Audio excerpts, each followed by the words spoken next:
And what ho, fellow knights, and welcome to Stasis Pod, the Visionaries Knights of the Magical Light podcast. I am Sir Rob. I am Galadriel. Welcome to these crazy times. I'm David. We're still fighting the 80s. That's right. Oh man, the 80s. It is time to do a lot of coke and vote for Ronald Reagan. No. And much like previous, I think it was a Patreon episode, in Humanoids, this is also Hasbro plus current fad plus cocaine. I mean, it really, yeah. And I bought the Toys That Time Forgot Volume 2, which was a book that was done through Kickstarter, that covers, like, unproduced toys from either lines that got canceled or lines that never quite got started. And it does talk a lot how with Inhumanoids, they were basically just throwing everything at the wall and seeing what would stick. And this was a case of them throwing, just throwing things at the wall and seeing what would be a hit. And none of them really were. Well, this holograms, which were becoming a thing, I don't think Visionaries was the first toy line that tried it. And none of them were really successful. I mean, there were, like, Battle Beasts had the rub signs. Yeah, rub signs, that was sort of before. As, like, an essential play element versus, just being a fun little side thing, like on Transformers. But that was a heat transfer, not a lenticular hologram thingy, which various other toys... Oh, I forget what the first one was, but it did not do well. Yeah, and it was... I made a joke to Rob earlier. Was that Supernaturals? Did that have... yeah, maybe? Supernaturals. Yes, those are the ones that had a bunch that were, like, sort of vague... like Grim Reaper robe shapes. Yeah. And then in the middle was a hologram. Yeah, a much bigger hologram than the Vision. Watch videos by Toy Galaxy. Dan has done a bunch of things on various toy lines that went and disappeared very quickly. Yes. Yeah, I think they were the first ones then. Visionaries probably second. I mean, but none of the... Visionaries did have a little bit of a design shortcut in that the figures themselves were basically just G.I. Joe bodies. And are they the same scale? Right down to the O-rings. Okay, if you look at them on eBay, you see a bunch of them where the O-rings have rotted away, much as they tend to do with G.I. Joes and Action Masters, but presumably those can be easily replaced like they can with G.I. Joes and Action Masters. But yeah, they were G.I. Joe scaled, they had the O-rings, they were basically, like, almost, not fictionally a G.I. Joe spinoff, but definitely engineering-wise. Certainly a lot more than the people in Inhumanoids were. And I guess much like Inhumanoids, you can sort of trace the origins of this series back to the sort of cultural zeitgeist of the 80s. Just as, like, horror was sort of becoming a big thing for kids who were probably too young to watch it thanks to VHS. Yes. So was fantasy, like, a big thing in the 80s. Yeah. And especially with the success of Conan the Barbarian was probably the, like, big movie that all the other movies were trying to be. That led to, He-Man. Yes. Yeah. Oh, wait, when did the Excalibur movie come out? I believe that's 85, right around there. You've also got Dragon Slayer. That was earlier. Mm-hmm. You've got The Princess Bride, which this kind of feels of a certain tone with. It does have that lighter, somewhat lighter tone. And you've got a movie that I watched recently, which kind of has some similarities with this, Lady Hawk. Huh. Oh yeah, this came out in 87? 87. Yeah. Oh, and also right around then, Disney made The Black Cauldron. Well, they finished making and released The Black Cauldron. That one took like a decade or something? Yes, they finished it, released it, and lost $1 zillion on it. Did I I forget if I've mentioned on the podcast that I had not actually seen that, so when it was on Disney Plus, I decided to watch it. And my biggest takeaway was that I could really tell that especially the interior art designers for Skyrim had definitely watched that movie. Because there was I posted a screenshot in one of our friend chats, and I think it was Trent Troop, who said he had absolutely beaten up a bunch of bandits in that room. So it was the writing was absolutely not there, but it's a very visually interesting. It's definitely a movie to have on in the background when you're, working on other things, because the story is really not there, but the visuals are pretty good. And another thing that this feels very much of a piece with is Dungeons & Dragons, which was huge in the 80s. Yes. And amongst the target age group of this. Well, I mean, there's the Dungeons & Dragons cartoon, which Hasbro did not own it yet, but they would eventually. Yes, they would get there. That if they brought Visionaries back, they might somehow connect it to D&D. Oh, I could see that, maybe. They're definitely doing a lot of connecting things to D&D and Magic the Gathering. Mm-hmm. So this is one of the, mid-80s cartoons, produced by the former Marvel Films, now Sunbow. But the differences with this one, this was animated by TMS. What does that stand for? That is, Tokyo Movie Shinsha. I was gonna say probably something in Japanese that take effort to pronounce. Noted for being a really good animation studio. Yes. Oh yeah, they have lots of credits. Let's go through some of them. Okay. Various Lupin the Third series. Hamtaro! I love Hamtaro. It's so pure. Aim for the Ace. Rose of Versailles. I don't know what that is, but okay. Space Cobra. They're really good shoujo-y things. Okay. Mighty Orbots. We know that. Sherlock Hound. Okay, I guess that's about a dog detective. Yeah, it's Sherlock Holmes with a dog. Okay. Magic Knights Ray Earth. Aha. Devil Lady, which is mostly for me, because I like them. I was going to say, isn't that a Devilman spinoff? Yes, exactly. Case Closed, a.k.a. Detective Conan. They've been doing stuff for a long time. So I'm seeing on the list one of the Sonic the Hedgehogs, and is this the good Sonic the Hedgehog, or was this no, this was the cheesy Sonic the Hedgehog.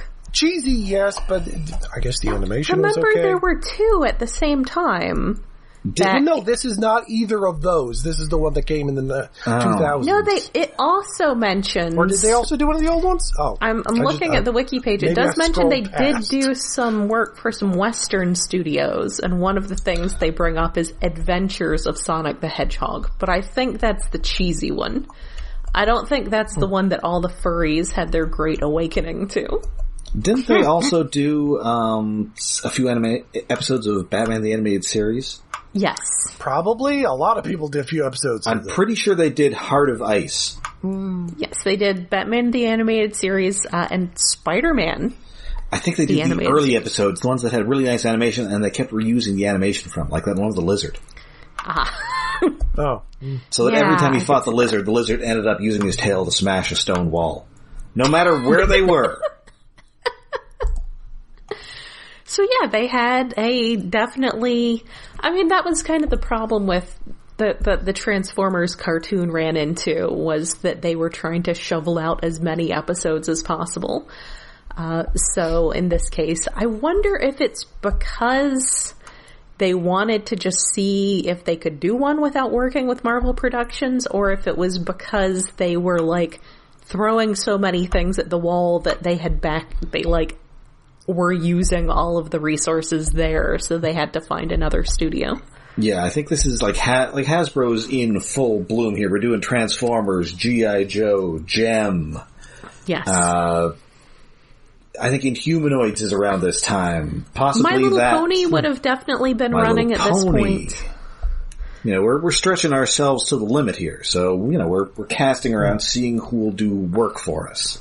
Yeah, so I don't know if it's because they were like, well, we want to try doing something without them versus, well, they don't have any more room for any more of our projects. Mm-hmm. But yeah, the results are very pretty.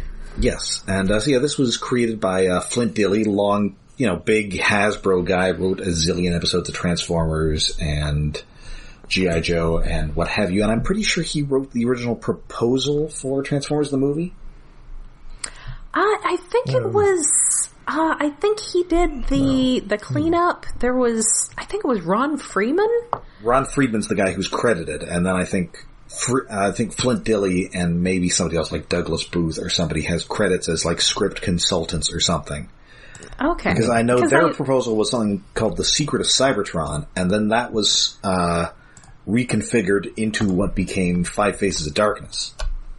Which I think was one of... I think that was all his. Yes. But however, so this you cannot does have... hold him responsible for the terrible, terrible animation in Five Faces of Darkness. He just wrote it, he didn't draw it. But this also has another Transformers connection, as all the little spells, the spell poems in this, all written by Bob Budiansky. Really? Yes. Oh. That's cool. That's up there with the Defenders of the Earth opening being written by Stanley. That's cool. I remember Budiansky mentioning this at a convention, saying he was really proud of those little poems. I think they're good. They're pretty good. We only get one in the episode or two? We only get one. A bunch of them are listed on Wikipedia. So this opens with, kind of we've got a pretty neat theme to it. It's not quite Transformers, and it kind of lays out what the general premise is. Mm-hmm. Yeah, and it's got a heavy rock beat behind it. Dun, dun, dun, dun. Also, as a brief side note, now that I'm looking at his page on TF Wiki, apparently Flint Dille once bailed Chris Latta out of jail. Oh, that's right, yes. Oh. And when questioned, Latta said that it was for jaywalking. Jaywalking. Sure it was. Actually, I think I'm the guy who added that to the wiki page. Nice. I didn't make it up, though. It's on, the special features for one of the zillion releases of Transformers the movie. Nice. And I think, I'm trying to remember who they've got a couple guys on commentary. It's Flint Dille, it's Susan Blue, and I can't remember the third person. I should actually watch some of those at some point, considering, how... I would just keep getting distracted trying to recite the dialogue, though. Keep losing the conversation. It is a time when magic is more powerful than science, and only those who control the magic control destiny. They are the Visionaries.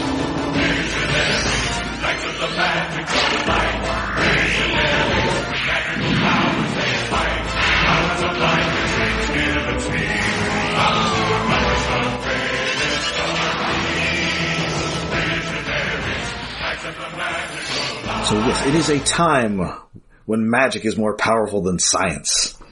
And we open on the alien world of Prysmos.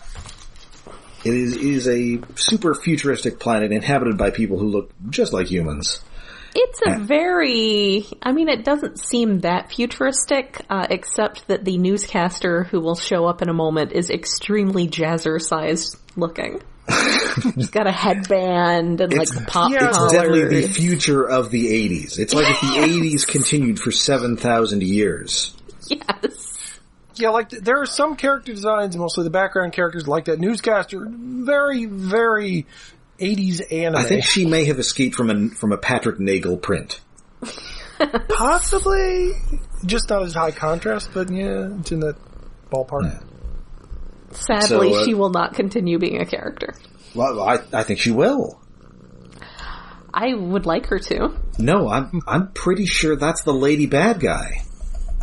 Really? What? I think so. It's hard to tell when the opening is how much longer the main story is after the planet, the stars align and electricity disappears. It could have been a year, it could have been 100 years. There's no indication in the Okay, intro. so I'm on the Visionaries.net, and I guess they got the DVDs of these, which were British only, and the DVDs much like the Inhumanoids ones. And they also came with all the scripts for the episodes, and apparently the people in this opening sequence who look like the people we see later are the same people. So it's not either not that long, or thanks to technology, these people live super long. I mean, they do mention at one point that they're rebuilding the city, like, in conversation, so that does kind of make it sound like it's 5 years later. Yeah, so that newscaster... I would say something about, like, believing in magic and all, but as we've established through Star Wars, you could have a very well-known established religious sect, and then the moment they disappear, everyone decides that they were actually just superstition and no one believed it, even though they were, around in those people's lifetimes. Yeah, it would have been nicer if, like, they'd had, like, a Chiron saying, like, 5 years later, and it's this bad already. It does seem like it's probably within, like, easily within all of these people's lifetimes. Yeah, it's within living memory. Especially if, these scripts confirm it as text. Yeah, so yeah. Yeah, it just hard to tell in the intro that that's the same character. Because her hair does get way better. Yes. I mean, not that her hair is bad. A lot longer and more villainous. Yes. So yeah, apparently it was the 80s for 7,000 years, but then the alignment of the three suns of Prysmos caused all technology on the planet to shut down. And I like that there's like a TV report by this TV reporter who's like, oh, all the technology shutting down. I thought, well, how are they still watching this on TV? And then mid-sentence, the TV shuts down. I know. I love that because it was like literally after I thought, wait, then how's the TV on?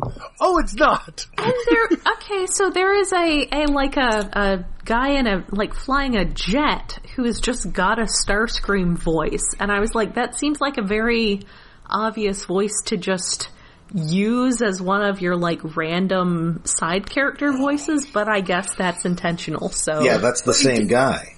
Okay, but it really doesn't seem obvious enough. Like, the newscaster hair gets a lot longer and weirder. Like some better signifier or a few more seconds with these characters. It's just voices doing things and, construction crane stopped working. Oh, a plane crash. I mean, this might have come up if this show had lasted more than 13 episodes. Oh, yeah. I suspect that if a crane loses power, I don't think it immediately dumps its load. I suspect that much like on a going up a roller coaster, there's like little things that catch it if it were to lose acceleration so that it just stops and doesn't just fall back down the hill.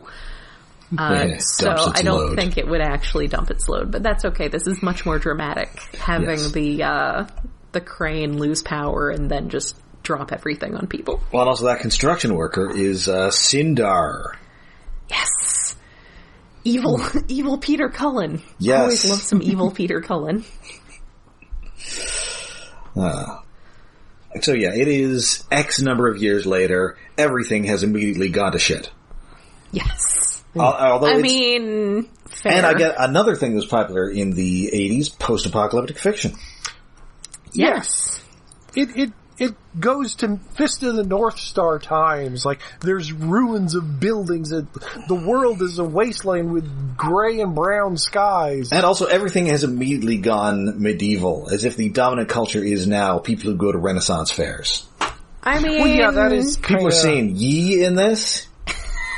Yeah, after forget 5 years or something, everybody's gone medieval. That is the one thing that does make it seem like it was further in the future, was the fact that there's such a significant cultural shift.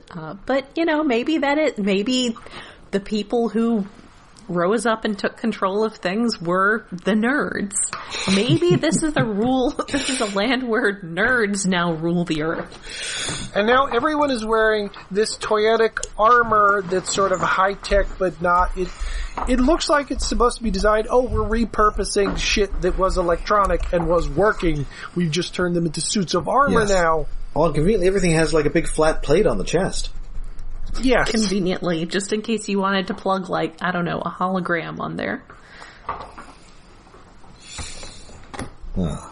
So yeah, we've sort of divided into two evil factions. We have the good guys who rule New Valarak. They're led by the brave Leoric.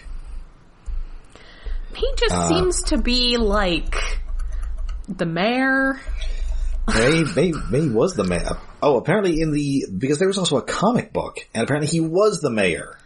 Well, there you go. Okay, that sort of makes sense, because he's just sort of generic politician who's in charge. He is voiced by Neil Ross. Best known, he's definitely a couple of aerial bots. Extremely voiced by Neil Ross. Well, he's a bunch of pretty much every character can be said, this is extremely that voice actor. He's Hook, he's Springer, he's Slag. It's very much Shipwreck on G.I. Joe.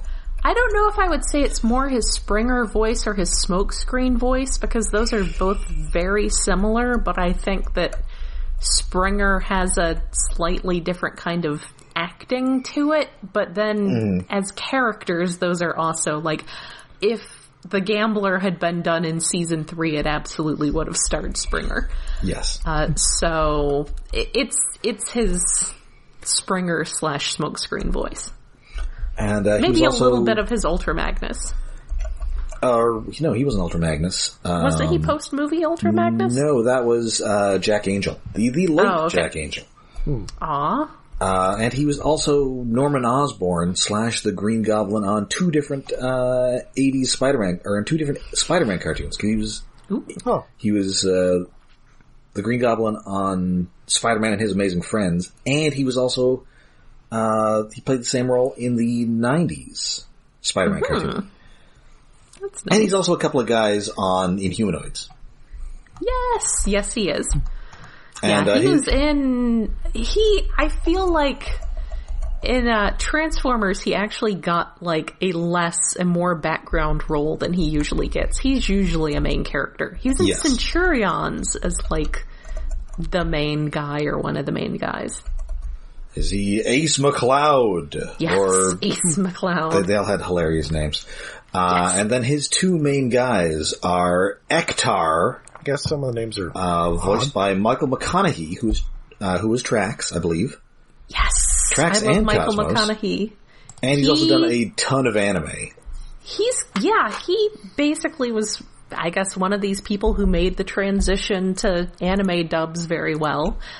He did he was in a bunch of World of Warcraft stuff, which was fun getting to hear. And he made that transition is still pretty active. I think he did the, like, 1 line for animated tracks. Yes, I think so. Yes, like animated tracks got 1 line and it was him.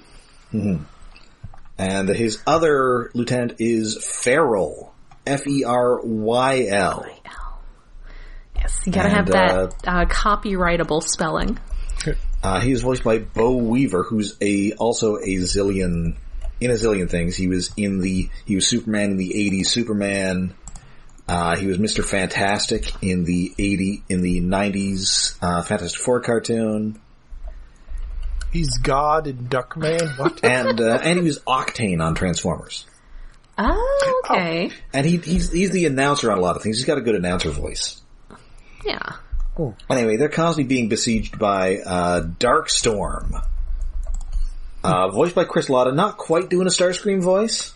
It's it's close to his Sparkplug Witwicky voice. Yeah, it's like an evil Sparkplug.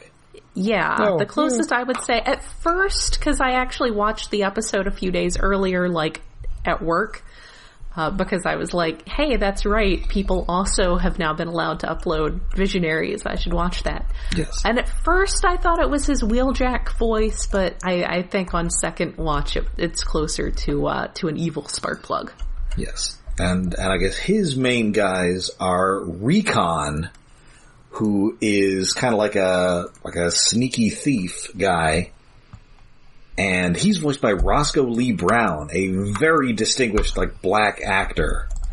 I kind of wonder, like, okay, so we'll get to them in a moment, but you have a couple female characters, I guess, as we mentioned, there's at least one, who did not get toys. No. And I feel like I'm sort of reminded of with Beast Wars how Larry and Bob would like push for, like, okay, according to their story, and we know that Larry would occasionally embellish things a bit. But for instance, like when they were presented with having Black Arachnia on the show, they were like, okay, so it's a Black Widow, so this is a female character, right? And Hasbro was like, oh, yeah, I guess so. So they would have to like push, because the toy company is just worrying about what toys are going to sell, so the toy company wants every single toy to be a white male character. And the people actually, the writers on the shows, and I know Buzz Dixon is on Facebook a lot and just posting like, he's not posting like super like anarcho-communist memes or anything, but it's definitely much more leftist political content than you get from following your average baby boomer. Mm-hmm. So, and Flint Dilley is not on there quite as much, but, you know, when he posts stuff, it's a similar leaning to it. So I wonder if, you know, how much, because I was sort of surprised that pretty much all of these characters appear to be white. Yes. And I wonder how much, like, they were kind of trying to push back against Hasbro's desire to make every single character a white male. Although, like the Bob Budiansky story about Ratchet, you know, trying to make him a female character, and Hasbro was like, no, these are all boy robots. And I mean, part of that is that it was until, I'd say, the last 10 years, you did not see a lot of black actors in fantasy roles. Mm-hmm. Or non-white actors, period. Yeah. Yeah. But there was... Occasionally you'd get one in a Robin Hood, but other than that... Yes. Pretty much not. Yeah. But, you know, in your high fantasy, you know, elves and hobbits type stuff, it's all white guys. Mm-hmm. Yeah. Yeah, which is annoying. So that may be why they, you know, actually got to cast a black man in this role, but the character still looked pretty white. Anyway, Roscoe Lee Brown, if you speaking of 90s Spider-Man, he was Kingpin on the 90s Spider-Man. Oh, that was a good really Kingpin.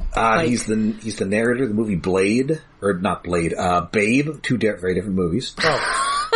Okay, I was going to say, it's like, I don't remember Blade having a narrator. Sorry, Babe. And he also has a very memorable part in Logan's Run, where he's like a crazy robot. Ooh. I need to watch that. Oh, I can't say it's good, but it's definitely, this is what science fiction was before Star Wars. Yes. Yeah. Fish, sea green, fish, plankton, sea greens, and protein from the sea.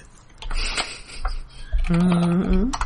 Anyway, yeah, that's Roscoe Lee Brown, and his other aide is Mort Dread, which is definitely... So Oh, it's a T. Oh. We're making a reference to Arthurian myth here with Mordred. Yes. And he is a, like, pathetic, cowardly sycophant. He is. And the pain, Jennifer! The pain! If there's any other character I would compare him to, I think it would be Toady from Gummy Bears, which is a really deep dive there. He's ridiculously sycophantic, suck up to the degree. It's like Starscream if he wasn't conniving. He's like, and there's so little left behind. What one approach to Shattered Glass Starscream could have been. Yeah. There's a point later in the episode, and we'll get there, but Darkstorm says, "You are useless," and he says, "I know, Master." And that's him in a nutshell. He's amazing. Voiced by Jonathan Harris, who you might remember, he used to be on a show with a robot. Yes. He used to be on a show with a robot. He's Dr. Smith from Lost in Space, and very much using the same kind of mannerisms. Exactly. And I had remembered hearing someone mention at some point that he was in this, but I had not realized it to the depth of my being to the extent that I did when he actually starts talking, and it's so amazing. So there. Good. Sadly, there is no robot for him to insult on this show. No. No, he is the butt of all insults. He is the butt of all the jokes. Oh, you clattering collaboration of cogs. God, yeah, he is just Toady. It's shocking. He does not at any point call Darkstorm Dookie, though. No. So yeah, these bad guy knights are frequently repulsed from New Valarak by these guys. So they end up going back to their own castle where there is an enormous Mr. Burns style trap door that opens. Oh yes, because they're having like an episode of Shark Tank. Yes, there's a guy who's brought in a catapult that is powered by guinea pigs. But catapults don't need electricity. No, they're basic. Catapults existed long before electricity.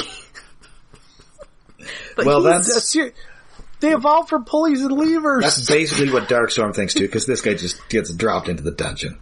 Yes. Yeah. Again, yeah, this is in the whole catastrophe with them losing power. This is what happens when you have just a really bad blackout. It happened recently enough that he's selling this up as a catapult that doesn't need electricity because it has guinea pigs, but catapults don't need electricity. But yes, they are unamused. He does get dropped into the pit. So then slides in the next inventor with a crazy idea. It's freaking Merlin. Sorry, it is Merklynn. We can trademark that. Yeah. You can trademark a Merkin better than you can trademark Merlin? Okay. Oh, actually, apparently, this is, he was named after Hasbro sculptor Bill Merklynn, who developed the holograms for the toy. Aww. Okay. I mean, also... That seems like a made-up story. That's what Flint Dilly says. I can't believe it. I could see it being like... Flint Dill's bullshit. Conveniently, they have somebody around who... So they're like, what's a name that's like Merlin? Oh, I know. There's that guy who's our hologram developer. Who I mentioned to Rob at some point, I forget where, that everything I know about holograms I learned from a Marvel Age article on the making of the little holographic cards for the Fatal Attractions crossover. Which is true, and I can probably still find that Marvel Age issue in my boxes. So, you guys remember the 80s better than I do. Holograms were like a big thing. They were pretty big, but they felt like more of... like 2 years. They felt like more of a thing for like stickers for the Lisa Frank crowd. Yeah, you'd have unicorns and Well, we're getting into the Lisa Frank crowd in a little bit. Hold your horses. They were I thinking about it, I do sort of vaguely, because I was thinking like, weren't they mostly just girl stuff? But I think there were like space shuttle ones. Well, yeah, the stickers, and they were around. You'd put them on your Trapper Keepers. They were but you would occasionally have, I think they had some novelty. Trapper Keepers that had like a big hologram on them. Ooh. Probably. Yeah, those are, I'm guessing, ridiculously expensive. But yeah, they were a sticker thing, primarily. Like, I think, your Scholastic Book Fair would have them available as, like space shuttle ones. They would come in your kids' meal. There is nothing more 80s than a hologram sticker of a space shuttle. That may be the most 80s possible concept. Yeah. It's up there. So yeah, he comes to Darkstorm and he's all, oh yes, and he's also voiced by Roscoe Lee Brown, by the way. And he's all, I'm the master of magic, and I invite all who wish to share my magical power to come to my shrine on Iron Mountain. And there'll be like a contest, and the winner gets magic. And they're like, magic's not real, dude. Go away. It sounds like bullshit, dude. And presses the trap door, and he's... So that's it for him. But then he visits the good guys, and they're all, maybe... Yeah. Well, because when he visits the good guys, he actually shows the holograms floating in the air. Yes. He does shit. I mean... like, that could be magic. To be fair, they do give him the opportunity to show off a little bit instead of trying to dump him into a pit. Well, he should have led with that with the bad guys. And the thing about this Merklynn kind of looks like evil, like he's got pointy eyebrows pointing up. His hair's insane. He is incredibly chaotic neutral.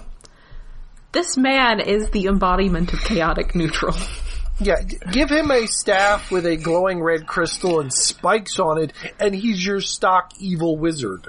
He's definitely because he, like you said, he goes to the bad guys first. He clearly doesn't have a preference between valorous people and people who would just toss him into a pit. I do appreciate we get a big group scene of him addressing a whole bunch of knights, and it is like a at least gender diverse group. Yes. And that's one of those little details that was probably in the script because, again, the writers were fairly progressive, especially for people who were writing military cartoons. Yes. Just how G.I. Joe ends up about ninjas. Also, G.I. Joe is apparently gay culture now, and that's fine. While they're agreeing to this, they are spied upon by Mortdred, who journeys back to Castle Evil via hang glider. And reports on what's going on. Sure. Well, if they're doing it, then we must also do it. He crashes through a window in his hang glider. And then as Darkstorm is coming over, he's like, "Oh, sir, be careful, there's broken glass." As he's just laying in the broken glass. Oh, he's like half a sentence away from saying, "Oh, the pain." He's amazing. Yes. So they're all, well, we're going to do it too. So, there's this giant assemblage of knights. Because I guess, everybody has just kind of decided to be a knight now. Yes. I mean, it's fun. Everybody chose to play a paladin. Yes. Yeah, somewhere out there's a blacksmith making a lot of money. Apparently there was a cutscene where they talk about an armorer.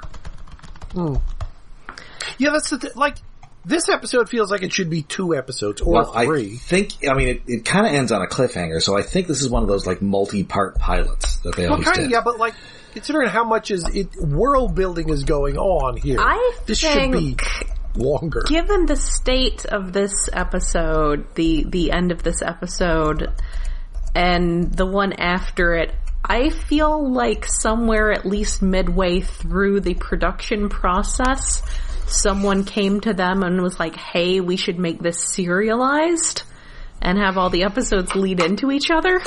Yeah, because the end of the episode feels like it's like a minute cut out of a random episode, or it's a short. Yeah. It's like they were going to have one of those, and knowing is half the battle bits at the end of this. Yeah, a little. Yeah, that's what it starts out, but it's like, oh no, it's a to be continued.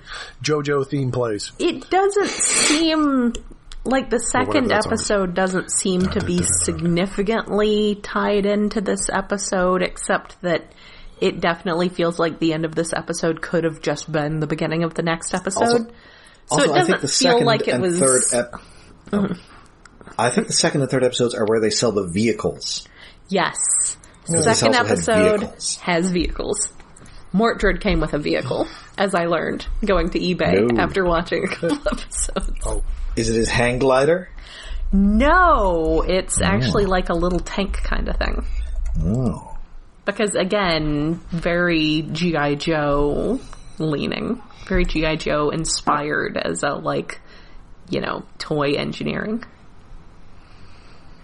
So he's always welcome to my Iron Mountain. You now have to run this obstacle course to reach my magical sanctuary. Yes. Welcome to Takeshi's Castle! Now, both sides do have a handful of additional people.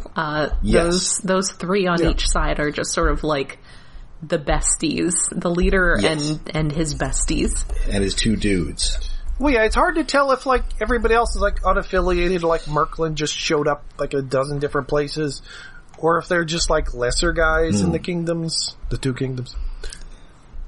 Because, like I said, Merklynn was addressing, like, a crowd of aspiring knights. So, presumably, just various other people showed up.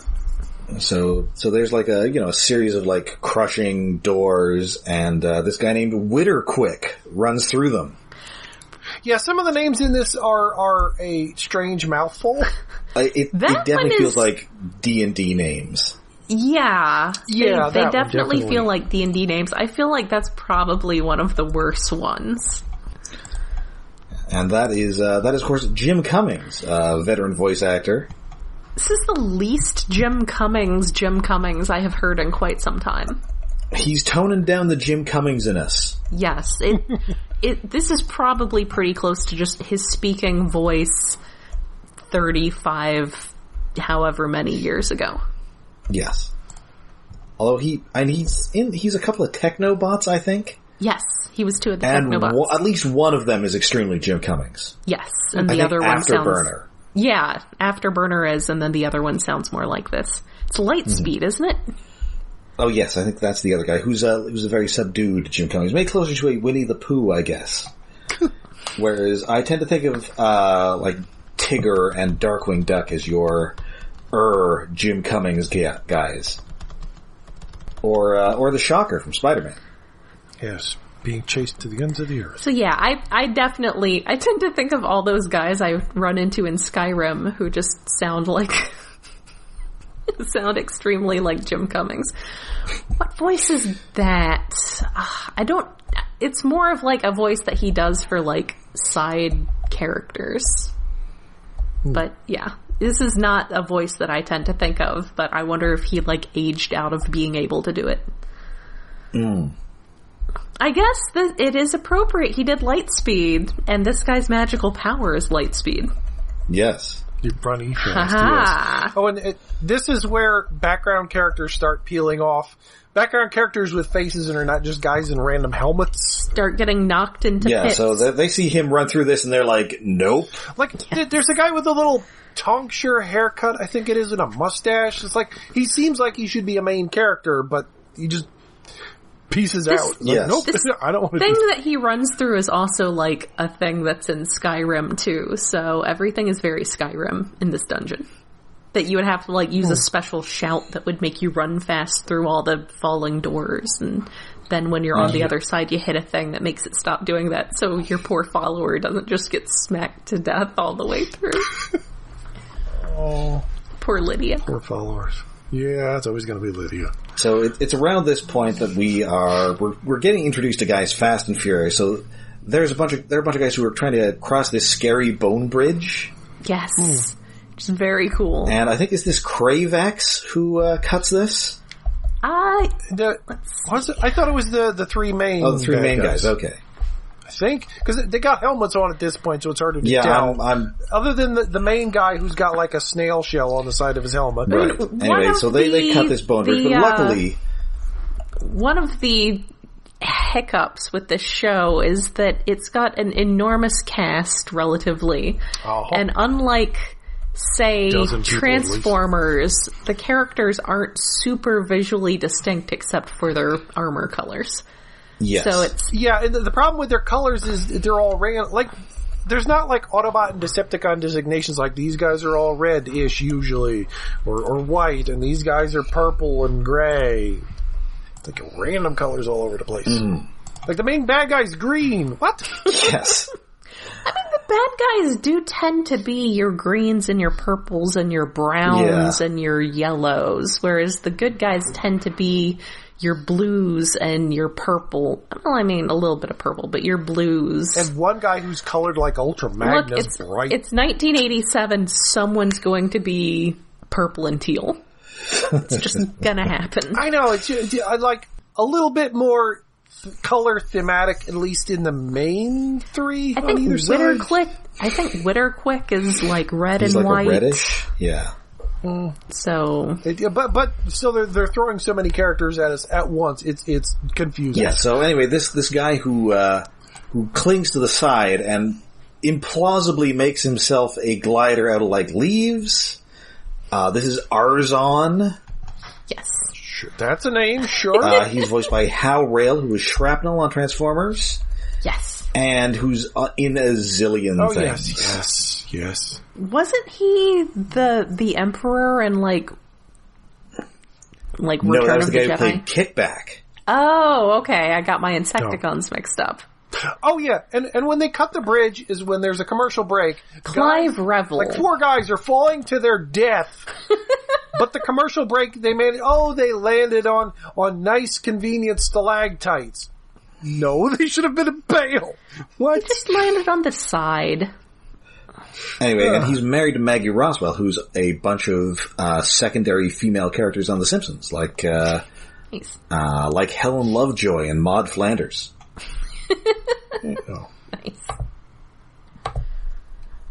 Anyway, so he implausibly survives here, and so the good guys start to catch up on the bad guys, and Darkstorm literally says, "Mordred, do something treacherous."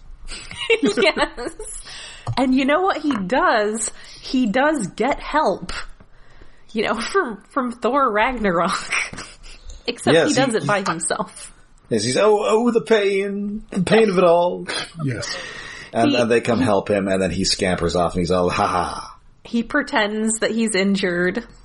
Yes, I've delayed you by getting you over here, and then I have to run back to my master who's shouting at me, so you guys are literally right behind me, so it's not really that much of a delay. Yeah, that's... he runs very fast. Yeah. Like, it felt like he should have jumped over a gap and then knocked out a bridge or something. Yeah, something like that. But anyway, they do end up confronted by this enormous stone giant that, of course, comes to life. Yeah, how do they know it's a live stone giant and not just a statue? It's a big statue. And then they're afraid of this big statue. Admittedly, one of the bad guys chucks a rock at its head to piss it off and wake it up. But... why would you think it's a giant golem? I mean, okay, so earlier you were talking about the bone bridge, and that got turned into snakes. So obviously, whether you came in believing in magic, you need to believe in magic now. So if you see a giant stone man, it's probably safe to assume it's dangerous and will come to life if properly provoked. You'd better start believing in magic stories. You're in one. They weren't the ones that encountered the snake bridge. It would have been nice if they'd seen like a small stone rat or something before seeing the giant stone man. To jump to the conclusion, we don't have time that's a lie. For that. Let's walk through quietly. We still have an extensive roll call to get to. We don't have time for that kind of foreshadowing. That's right. I know. That's why this feels like it should be 2 episodes. It does, kind of. Or an hour. And the guy who chucks the rock is one of the guys who's later important. Maybe Lexor? Maybe. One of the guys. Yeah, one of the bad guys. It's one of those guys. Maybe it's Kravex. These Again, guys are kind of... we're getting to a point where they're all hard to tell apart. Yes. So... Yeah, there's like 2 guys with memorable names. So anyway, they charge this giant stone guy, and he's afraid of them because, as Leoric says, well, he's so big, I guess nobody ever decided to charge him before. I mean, that's fair. They found a cowardly rock biter. What the hell? And of course, Darkstorm is mad about this because, Mordred totally blew it, and he's all, "You are useless! I know, Master, I'm sorry." I know, I'm sorry. Oh, I'm sorry. Mordred is just so ridiculously groveling. I kind of love him. He's amazing. Anyway, it is now time for the designated lady fight. Yay! Time for some ladies. Yay, lady fight. So our good lady is Galadriel, because we're not getting sued by the Tolkien estate, but only just. We're gonna flirt with it, but not quite cross that line. She's blonde. She is, and she is voiced by Susan Blue. Yes. What a surprise! I mean, she could have been one of the handful of other women doing voices. I know. It's just that, like, when she started talking, it's like, oh, that's Susan Blue. It's like, she got like 3 words before it hit me who she was. It's like, oh yes, voicing a blonde lady who's heroic in a cartoon. Yeah, Hasbro? Yeah, that's Susan Blue. It's her. And, of course, she is battling the designated evil lady, who is the newscaster from the beginning. She has dark hair and has the amazing bad guy name Virulina. Yes. Which I'm shocked she didn't end up with, like, a snake power or something at the end, or a scorpion. She does also have, like, the way her hair is shaped. You really just have to, like, look up some pictures of it, because... Yeah, it's very weird, like, this is an anime haircut. She's got, like, a double widow's peak and points. The name sounds like she was gonna get a snake, but her design definitely looks like she's gonna get a shark. Yeah. Well, or it could be a snake, because, like, the fangs, something. And anyway, she's voiced by Jennifer Darling, who's also in a ton of stuff. She was the original Irma on Ninja Turtles. She's Pythona in JoJo the Movie. And if you've ever watched anime, including Tenchi Muyo, she's Ayeka. Okay. Oh. And then I think... Yes, the snooty princess one. Nice. And then I think she's also like the... She's somebody on Centurions as well. Aha. Well, I mean... She's like the daughter of somebody on that. There was probably just one female character in that too, so... Well, I think, again, there is a good lady and there's a bad lady. Aha. And apparently she is the daughter of Doc Terror. Oh. Presumably from back when he still had genitalia. That does that sounds familiar. Anyway. She's one of the mighty Orbots. Oh. Anyway, they have a lady fight. They end up plunging into some water where there's a giant octopus. I was lady fight and naughty tentacles. Boo. I was reminded a little bit of Ultros from Final Fantasy VI, who is a giant octopus, but sadly this one does not stick around to mock them while engaging in turn-based combat. Yeah, I think the octopus doesn't do a lot. We don't even see its, like, face. Luckily, it turns out this body of water they fall into has a bathtub drain, so she just pulls that and the water and the octopus gets sucked into who knows where. I mean, that's... If it's not a naturally occurring little pool with an octopus in it, then it's reasonable for it to have a drain. Well, this whole castle is magic, so anything could happen. So now both the female characters are soaking wet, and they are very nice and do not draw attention to this, nor did they draw attention to the octopus. I think we already went past my favorite part of the episode where... what's the main bad guy's name? Darkstorm. Darkstorm is walking down a hallway. His two main goons are off lost somewhere. And he wanders into a room full of skeletons. Oh, yes. That he calls an art gallery. And then he's walking through with a torch. And one of the skeletons puffs its cheeks and blows the torch out. Yes. That was such a Lupin the Third gag. And it made sense that when I looked it up, TMS did a lot of Lupin the Third. Like, I wonder if that was in the original script or that was just the animators fucking around. Yes. And now I have a cat helping. Hi, Felix. Oh, cats. And then there's also a scene where the two big guys fight. That's Cryotech, voiced by Bernard Erhard. Oh, hey, one name I can remember. For other reasons. Yes. I realized that Cryotech being used in Transformers was less distant temporally from Visionaries than he is from now. Oh God. Yeah. I'm old. I was just disappointed when Cryotech showed up and he was a good guy and he didn't sound like Sidney Greenstreet. What he does sound like is Psykill. Oh. As that kind of what are you doing? background, I guess we can... Is he is Psykill? Yes, he is. Okay. I was going to say, as that sort of background 3H stuff, because Cryotech... one of the things we were sort of... When I was working with early 2000s BotCon... What are you doing? It was suggested that we pull in names from earlier Hasbro stuff or from other Hasbro stuff for exclusives. At one point we were talking about using Nightwise. At one point we wanted to use Steamhammer, which was actually like a Marvel UK text story offhand reference, but then actually ended up used in the main line. Oh, that's right. As a construction guy. So cryotech being reused in Transformers definitely is from that era of Hasbro, like looking back and seeing what trademarks they could hurry up and snag before they lost them from like other previous things. They started becoming aware of trademark mortality. Yeah, it's neat. It's such a good, weird name for... It's a perfect name for a Transformer. That it's here is bizarre. Anyway, and he fights Sindar, who is the big Peter Cullen guy. Yes. Oh no! Psykill versus Peter Cullen. In an ice cave. Psykill versus Optimus Prime. And the guy with the fire name is the one that uses the ice cave to his advantage. So, and then we see another bad guy who like chops down a beehive that is randomly hanging in here, and then steals the stuff that other guys leave behind. This one might be Lexor. I keep forgetting which one's Lexor and which one's Kravex. Wait, well, his attitude, he should be Kravex because he's a craven coward. Yeah, I think that's the one who works. Because he's like a flying scavenger, and he's also Chris Latta. Kravex is the one who, is the Starscream voice.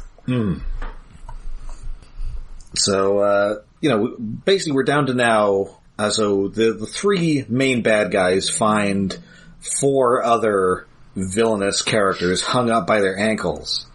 And he's like, well, no, it's just the leader by himself. Oh, right, because it's the other guys are there too. They have fallen victim to ?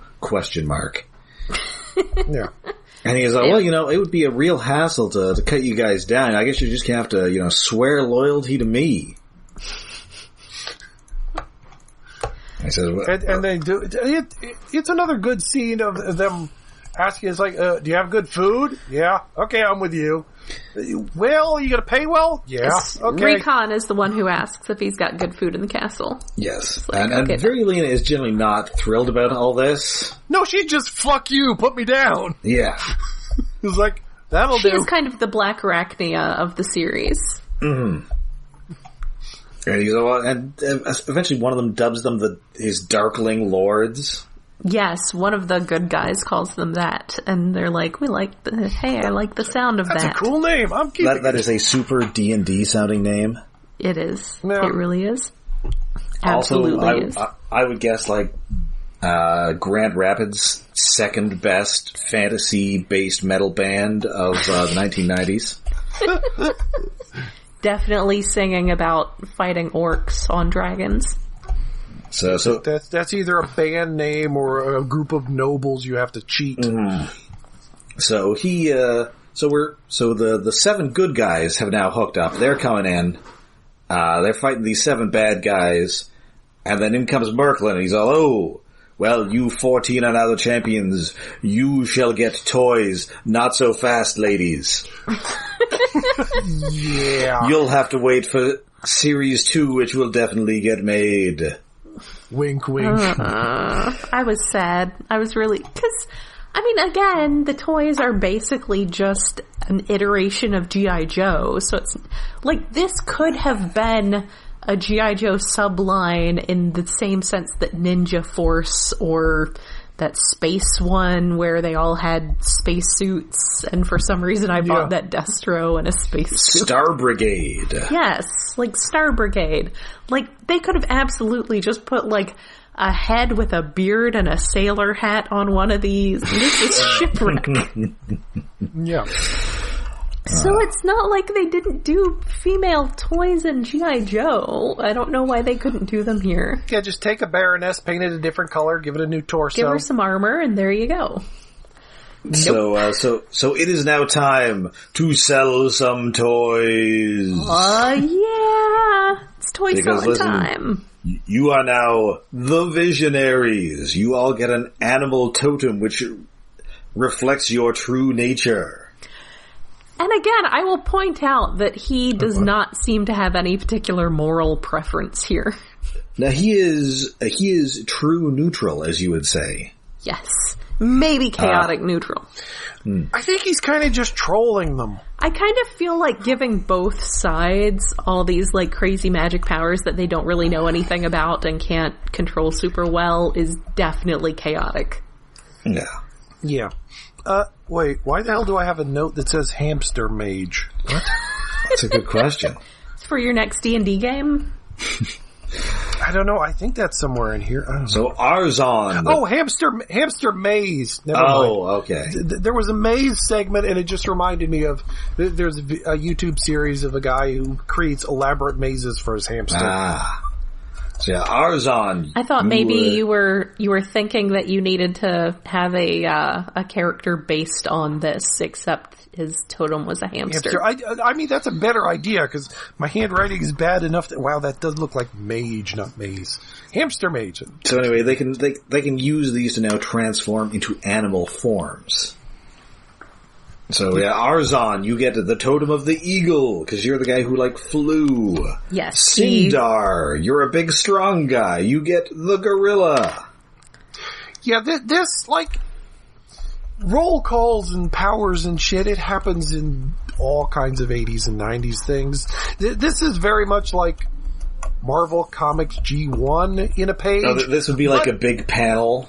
I've never seen it this bad and obvious in a cartoon before. I mean, it's done as well as can be, because there's bickering back and forth and it's jokes, but it's almost entirely Merklynn narrating, here's your name, here's your powers, here's what animal you're like, say something funny.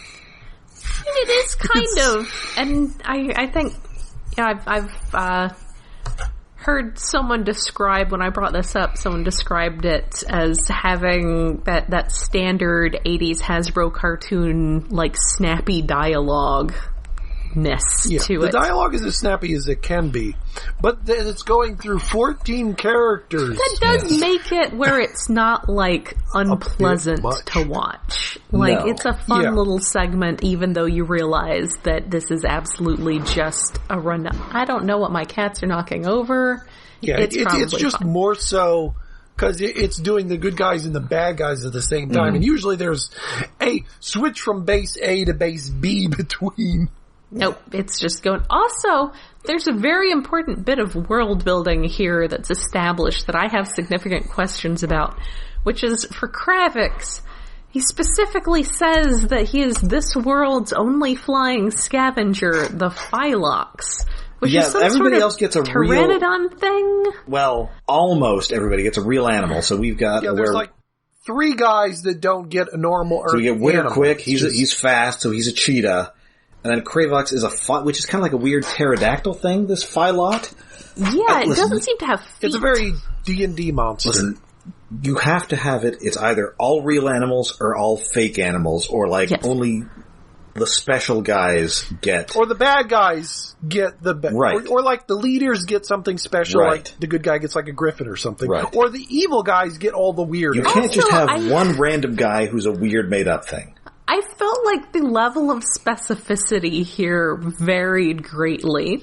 Yeah. Because you go from cheetah to lizard. That's... Yeah. It's a specific kind of lizard? You don't have a guy lizard? who just turns into a cat, generic cat. You have a cheetah, but Recon is lizard. Not And cheetah is the Gila monster. fastest animal. There are no birds that fly faster. Cheetah is the fastest. Yeah, you got Ektar. He's the fox. Yes. Mordred, you are the scampering beetle because you totally suck. Which is specifying a specific kind of beetle, but it's not. I don't think it's a real beetle. I mean, I think he's just saying, the scampering beetle, the swift cheetah or whatever. Yes, that is a quality. And then he beetles. actually turns into a beetle and bows and scrapes at Darkstorm's feet. Which is fine. And he's also very offended at being the beetle. Yes. Well, yeah. And then after this, Merklynn is all, so are you guys finished or what? Come on, we're on the clock here. Credits are coming up. Let's go. So we got Feral, as they might imply. You are the wolf. Virulina and Galadriel, you are the girls, so you have to be the Aquamen. Yes. Yes, the ones who don't get to appear in many episodes. Good guy is dolphin, bad guy is shark. And because you are a girl with a hologram of a dolphin on her, you are the most Lisa Frank of all the... Yes. Of all the spectral knights. Yes, she is. And we get Lexor. You are the armadillo, which is a weird, messed up looking armadillo thing. It is kind of weird. It's not like a normal Earth armadillo. I think it's supposed to be like a normal armadillo, but it's a very much D&D monster armadillo that looks weird in animation. It's kind of neat, but it's like, sure. You got Recon. You're the lizard.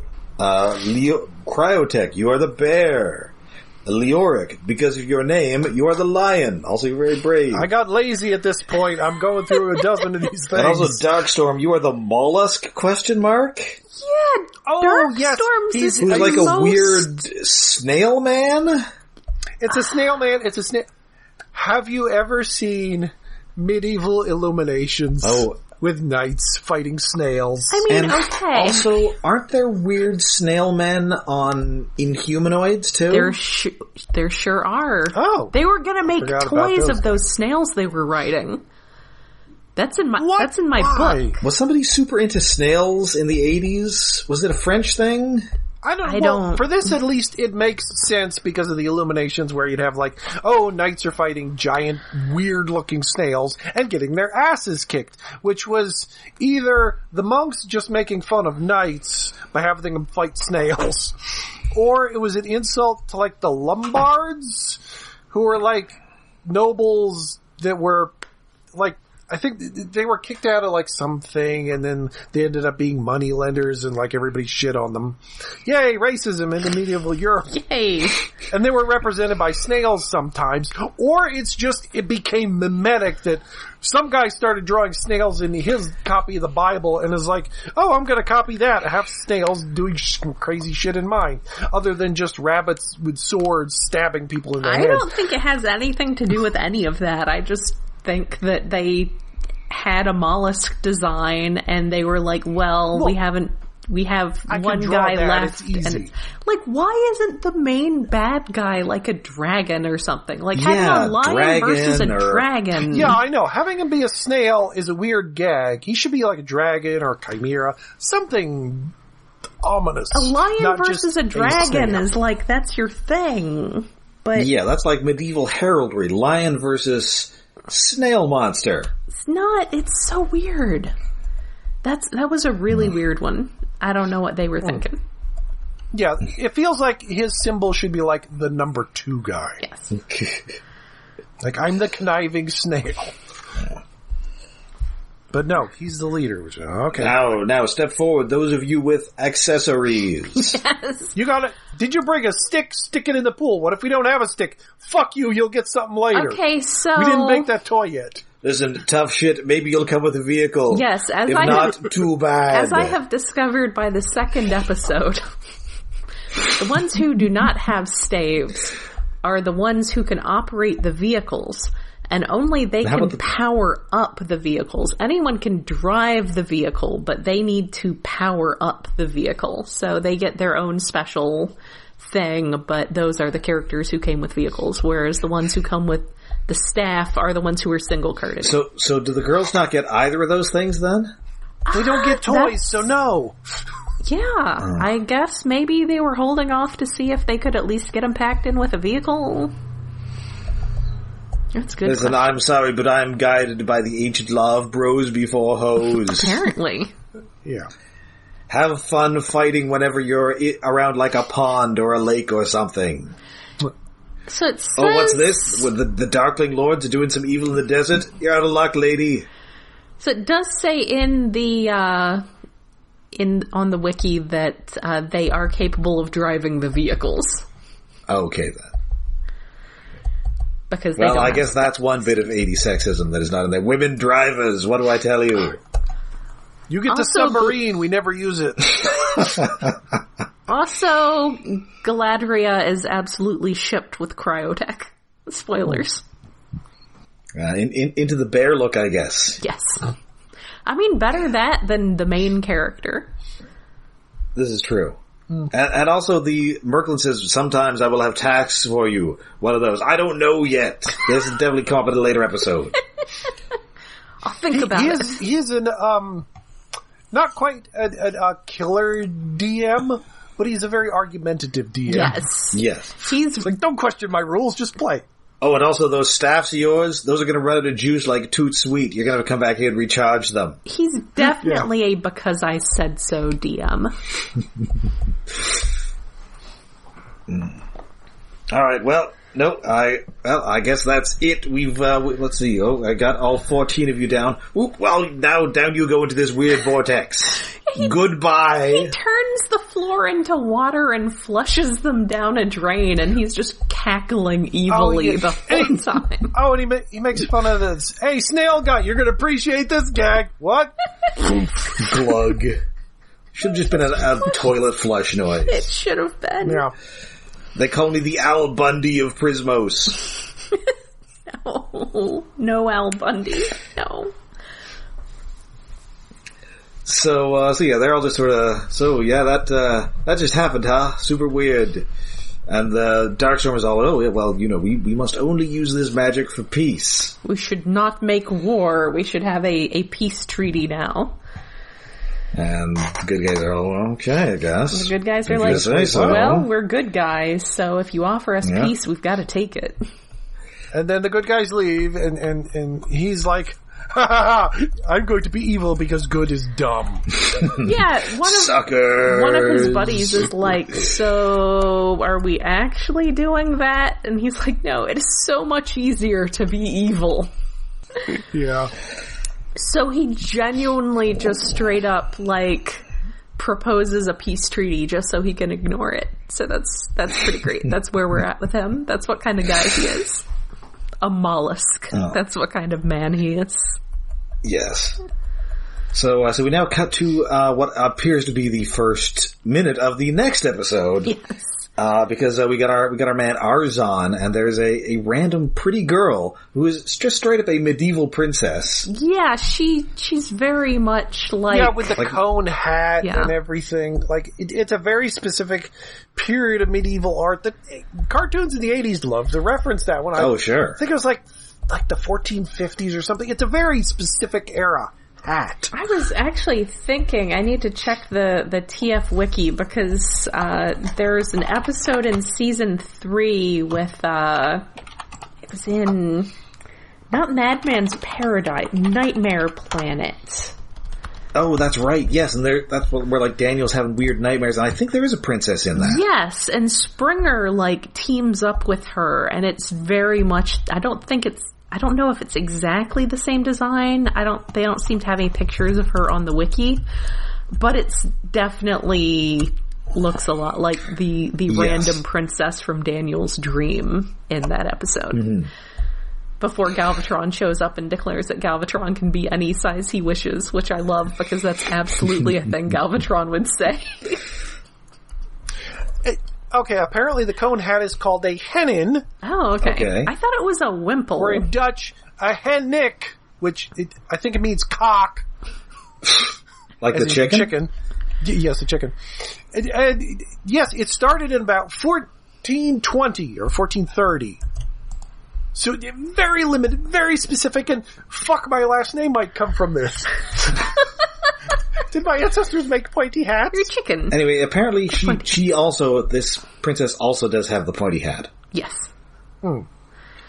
Definitely has the pointy hat. It's very important. Although weirdly, she also looks kind of like Carly. I mean, that's probably intentional.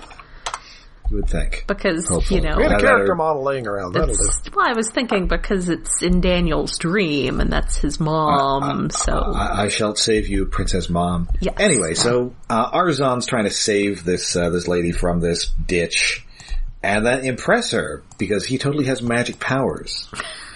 He's like, hey, I have some magic powers. And she's like, no, you don't. Those aren't real. And then he gets to recite one of those Bob Bodiansky poems. A whim, a thought, and more is sought. Awake my mind, thy will be wrought. Yay. And it brings forward this weird brain guy from the... He wanted to show her his brain. Oh, great. Great. I think I awakened the Wishmaster. It's kind of hard to tell whether it's... I mean, one assumes it's a brain from context, but it really just kind of looks like a big afro. Yeah, in the animation, It's very much just like glowing Afro power. Because there's no color distinction, and I am fine with the Avatar of Wisdom here just looking, or the Avatar of Knowledge just being a guy with a big afro. That's good. That's acceptable. And he's, so tell me everything about this lady. Let's see.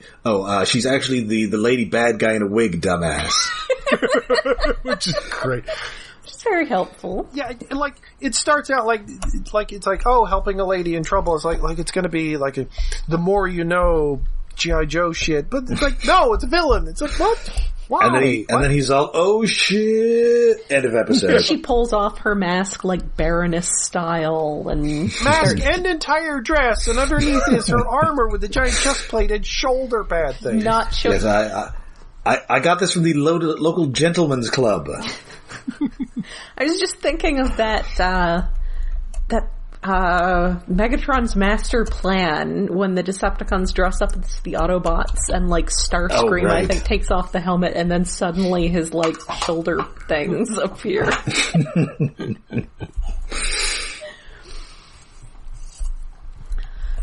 So yeah, dun dun dun, to be continued. I mean, I kind of want to watch more of this because it's super weird and goofy. So the next episode basically just dives right into the idea of their staffs having somewhat limited power. And then, like I said, Mordred finds a vehicle, and he's very excited. So, spoilers. I mean, that's not really spoilers. That's not exactly plot twists.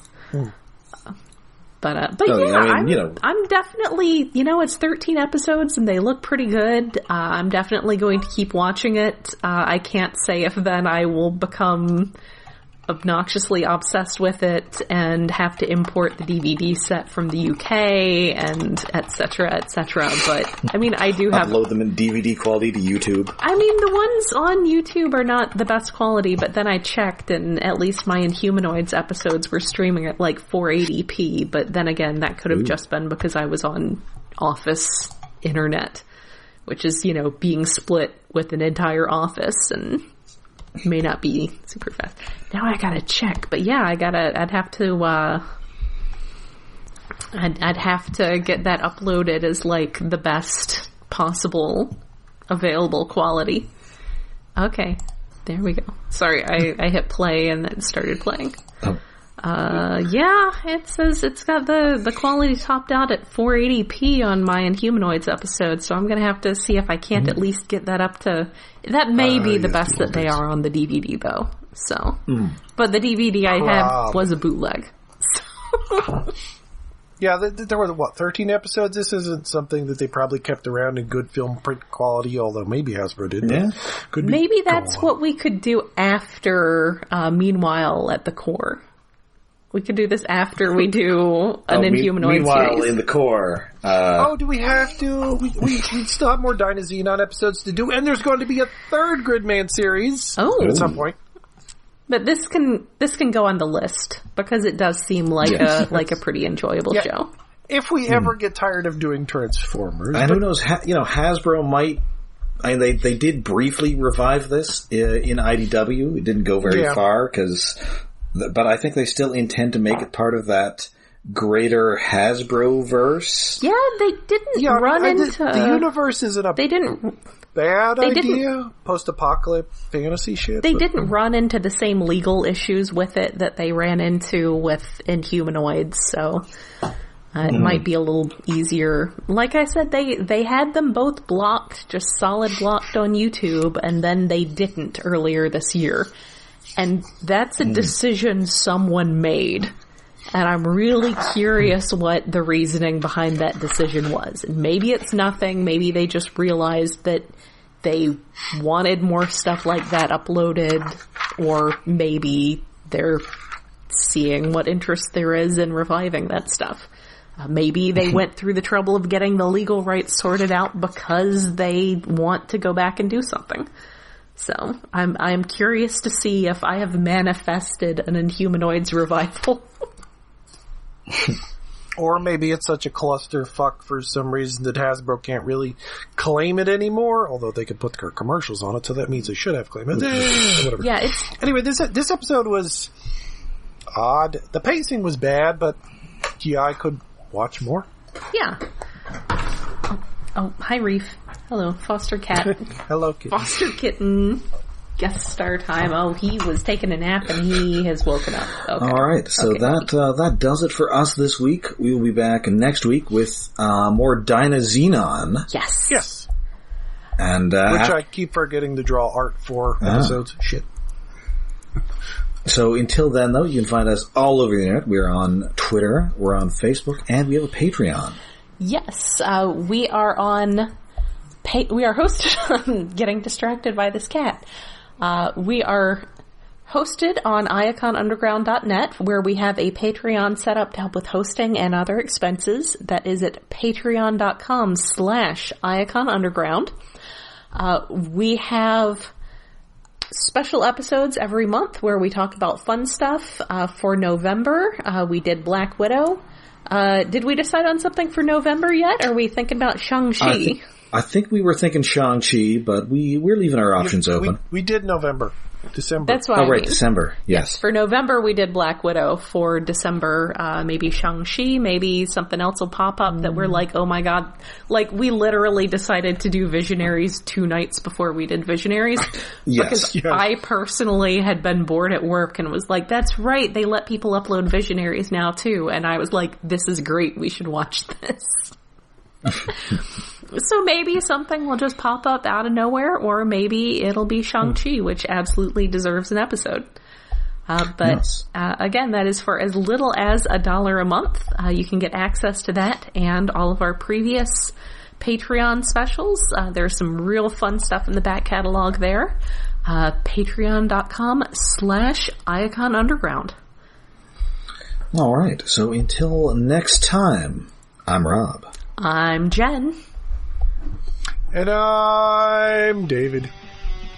Oh, we should talk about what we would all turn into. Oh, now you cats.